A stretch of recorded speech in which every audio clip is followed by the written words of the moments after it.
നിങ്ങൾ എന്തുകൊണ്ടാണ് യഥാർത്ഥത്തിൽ പരാജയപ്പെടുന്നത്? നിങ്ങൾ ആത്മാർത്ഥമായിട്ട് ഇതിനെക്കുറിച്ച് കുറച്ചെങ്കിലും ആലോചിച്ചിട്ടുണ്ടോ? ആലോചിച്ചാലും പെട്ടെന്ന് നിങ്ങൾക്ക് പിടികിട്ടത്തില്ല. കാരണം പല കാരണങ്ങൾ കൊണ്ട് പരാജയപ്പെടുന്നു. എന്നാൽ ഒരു വ്യക്തമായ കാരണം, നിങ്ങൾക്ക് നിങ്ങളുടെ ബിസിനസ് വളർത്താനോ നിങ്ങളുടെ സന്തോഷം പങ്കിടാനോ നിങ്ങൾ മറ്റൊരാളെ ഏൽപ്പിക്കും. അവർ പറയുന്നത് പോലെ നിങ്ങൾ പെരുമാറും. ഭൂരിപക്ഷം പേരും അങ്ങനെയാണ്. സ്വന്തമായ ഒരു തീരുമാനവും അഭിപ്രായവും ഇല്ലാതെ മറ്റുള്ളവർ നമ്മളെ സന്തോഷിപ്പിക്കുമെന്നോ നമ്മുടെ വിജയം കൊണ്ടുവരുമെന്നോ തീവ്രമായിട്ട് നിങ്ങൾ ആത്മാർത്ഥമായിട്ട് പ്രതീക്ഷിക്കുന്നു. ഫലം എന്തായിരിക്കും? ഊഹിക്കാവുന്നതേ ഉള്ളൂ.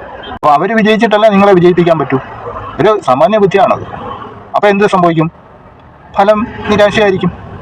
നമ്മൾ വിജയിക്കാതിരിക്കുന്നത്, അവർക്ക് വിജയിക്കാൻ കഴിയുന്നില്ല, നമുക്കെങ്ങനെയാണ് വിജയിക്കുക? അവർ പിന്നെ നമ്മളെങ്ങനെയാണ് വിജയിപ്പിക്കുന്നത്? അതുകൊണ്ട് മറ്റുള്ളവർക്ക് നിങ്ങളെ സഹായിക്കാനേ കഴിയൂ. നിങ്ങളുടെ കഴിവും പരിശ്രമവും പരമാവധി ഉപയോഗിക്കൂ. മറ്റുള്ളവരുടെ സഹായം കൂടിയാകുമ്പോൾ എളുപ്പത്തിൽ